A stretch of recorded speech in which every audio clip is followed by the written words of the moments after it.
आज कोरोना से दुनिया के क्या हालात हैं ये आप सभी जानते हैं। बड़े बड़े न्यूक्लियर पावर वाले देश इस वायरस के आगे घुटने टेक कर खड़े हुए हैं। अपने आप को सर्वश्रेष्ठ देश कहलाने वाले देश भी इस वायरस का मुकाबला करने में अपने आप को असमर्थ महसूस कर रहे हैं। बड़े बड़े देशों के सुप्रीम लीडर मानने वाले अपने आप को अपने ही लोगों को बचाने में असमर्थ है। देश का हर लीडर आज एक दूसरे को ब्लेम कर रहा है। हर देश ब्लेम गेम पे लगा हुआ है। ये वायरस कहां से आया, वायरस किसने फैलाया, किस देश की जिम्मेदारी होनी चाहिए, किस देश की गलती की वजह से पूरा विश्व वैश्विक मंदी के दौर से गुजर रहा है, किस देश की वजह से ये पूरा विश्व आज त्रस्त है इस महामारी से। ब्लेम गेम चल रहा है। अमेरिका ने WHO की जितनी भी वो सहायता करता था आर्थिक रूप से उसे बंद कर दी।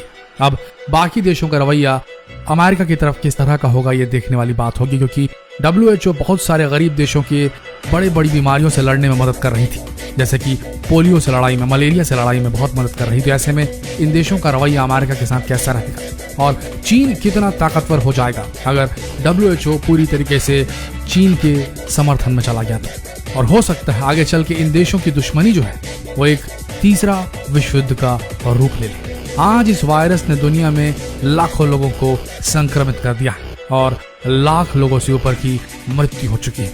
कई देशों के लोगों को यह लगता है कि एक जैविक हमला है और इसी बात को लेकर अमेरिका और चीन एक दूसरे से लगातार बहस में इन्वॉल्व होते आ रहे हैं। हाल ही में डोनाल्ड ट्रंप ने एक ट्वीट किया था जिसमें उन्होंने इस वायरस को चीनी वायरस कहा था। इस बात से चीन के राष्ट्रपति शी जिनपिंग बहुत नाराज हो गए थे और चीन में मौजूद जितने भी अमेरिकी पत्रकार थे उन्हें निकाल बाहर किया था देश से।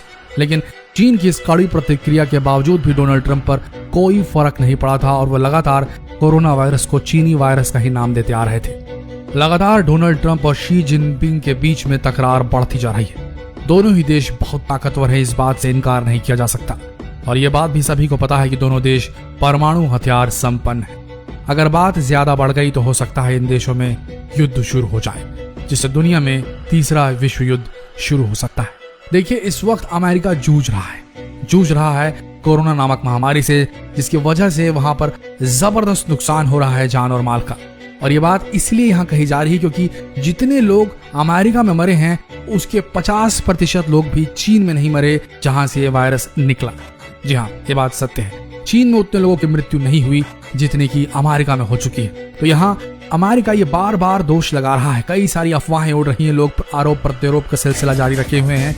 ये जैविक हमला था, ये जो कोरोना वायरस है वो चीन के किसी लैब में बनाया गया था और गलती से छोड़ा या जानबूझकर ऐसा किया। कई लोग और बड़े बड़े ताकतवर लोग भी ये इल्जाम लगा रहे हैं कि चीन ने ये खुद अपने हाथों से किया और अपने लोगों पर पहले किया है। चीन पहले भी अपने देश की जनसंख्या को कम करने के लिए बड़े बड़े कदम उठा चुका है, जैसे कि द जायंट लीप फॉरवर्ड, और कहा जा रहा है कि कोरोना भी उसी का हिस्सा हो सकता है। लेकिन ऐसा है या नहीं, इसके कोई सबूत नहीं है। खुद चीन इस बात को लेकर बहुत ज्यादा दुखी है कि लोग कोरोना वायरस को एक चीनी वायरस का नाम दे रहे हैं। लेकिन इस बात से बिल्कुल इनकार नहीं किया जा सकता कि चीन में जहां से ये वायरस निकला, वुहान, हुबेई प्रांत चीन का वुहान जहां से ये वायरस निकला, उस देश में इतनी कम मौतें कैसे, और कैसे चीन ने इतनी जल्दी इस खतरनाक महामारी से अपने आप को बचा लिया।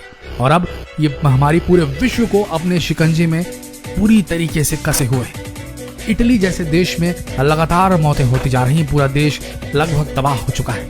और ऐसा ही चलता रहा तो अमेरिका भी दूसरे नंबर पर है और अमेरिका में सबसे ज्यादा मौतें हो चुकी हैं। भारत में अगर ये महामारी बुरी तरीके से फैली तो कहाँ नहीं जा सकता, हम कहाँ खड़े रहेंगे। ऐसे में चीन अपने आप को एक नए सुपर पावर के रूप में देख रहा है और उसके पास तो इकोनॉमिक चाबी भी है। पूरे देश, जितने भी देश है दुनिया के, सबका जो रेशियो है इंपोर्ट और एक्सपोर्ट का, जितना वो सामान दूसरे देशों से खरीदते हैं, आयात करते हैं, और जितना सामान वो बनाकर दूसरे देशों को बेचते हैं, एक्सपोर्ट करते हैं, निर्यात करते हैं, उसमें एक बड़ा फर्क है। दुनिया के ज्यादातर देशों का जो एक्सपोर्ट है वो कम है और इम्पोर्ट जो है वो ज्यादा है। लोग बेच कम रहे हैं और खरीद ज्यादा रहे हैं। लेकिन चीन एकमात्र ऐसा देश है जो बड़ी मात्रा में एक्सपोर्ट करता है और बड़ी मात्रा में इंपोर्ट भी करता है, लेकिन उसका एक्सपोर्ट का रेशियो ज्यादा है, वो ज्यादा एक्सपोर्ट करता है। ऐसे में इस बड़ी दुखद घड़ी में भी चाइना ताकत के साथ खड़ा हो सकता है और अब तो पब्लिक हेल्थ सेक्टर भी चीन के लिए खुल चुका है।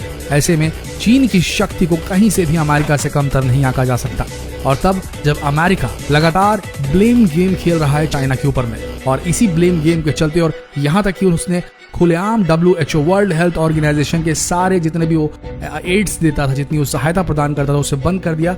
और ये कहा, कारण ये दिया कि WHO ने चीन का समर्थन किया, चीन का ज्यादा बचाव किया और बाकी विश्व को नकार दिया। ज्यादा तरजीह जो दी WHO ने वो चीन को दी, और उसी वजह से अमेरिका आज बुरी तरीके से इस बीमारी से ग्रसित है।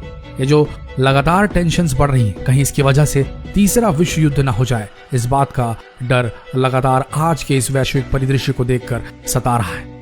लेकिन एक सवाल यहाँ पर फिर उठता है, क्या कोरोना वाकई में एक वायरस या एक जैविक हमला हो सकता है?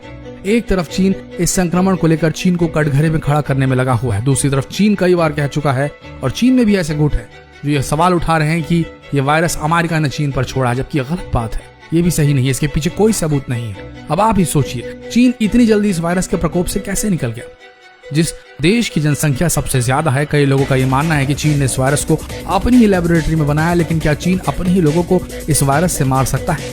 हाँ, बिल्कुल मार सकता है। एक गुट का ये भी कहना है, क्योंकि वो पहले ऐसा कर भी चुका है। चीन में आबादी सबसे बड़ी समस्या है और वहाँ की सरकार आबादी कम करने के लिए ऐसी बहुत सारी योजनाएं लाती भी रही, लेकिन ये तथ्य गलत है कि इस वायरस को अमेरिका ने बनाया है, इससे कोई सबूत नहीं है। ये भी तथ्य गलत है कि इस वायरस को चीन ने बनाया है, इसके पीछे भी कोई सबूत नहीं है। लेकिन अब जो भी हो, कहानी यहाँ तक आ गई है कि अमेरिका वो देश जहाँ एक कुत्ता भी कहीं फंस जाता है तो उसे बचाने के लिए हेलीकॉप्टर तक आ जाता है। आज अमेरिका की हालत इतनी बुरी है कि वहाँ रोज हजारों लोगों की मौत हो रही है और अमेरिकी सरकार कुछ नहीं कर पा रही है। क्या ये नुकसान, ये जो हुआ है, ये दुर्घटना जो हुई, जो हमला बोल लीजिए या आक्रमण बोल लीजिए इस वायरस का, क्या इसका कड़वा घूंट अमेरिका आराम से निकल जाएगा या इसकी प्रतिक्रिया देगा? और प्रतिक्रिया अगर अमेरिका देता है तो किस देश के विरुद्ध देगा, ये साफ है। चाइना इसके सामने खड़ा रहेगा टारगेट के रूप में। आज लगभग हर देश एक दूसरे पर इल्जाम लगा रहा है, जैसे कि रूस अमेरिका पर इल्जाम लगा रहा है, अमेरिका चीन पर, और अरेबियन देश जो है अमेरिका और चीन पर। लेकिन मजे की बात यह है कि किसी भी देश के पास कोई सबूत नहीं है। डर इस बात का है कि इस तरह के इल्जाम आगे चलकर विश्व युद्ध का रूप तो नहीं ले लेंगे। आपका क्या मानना है? कमेंट सेक्शन में जरूर लिखें और इस वीडियो को शेयर कर विश्व परिदृश्य की ये जानकारी सब लोगों तक जरूर पहुंचाएं। मिलते हैं अगले दिलचस्प वीडियो में, तब तक के लिए आप सबका दिल से धन्यवाद।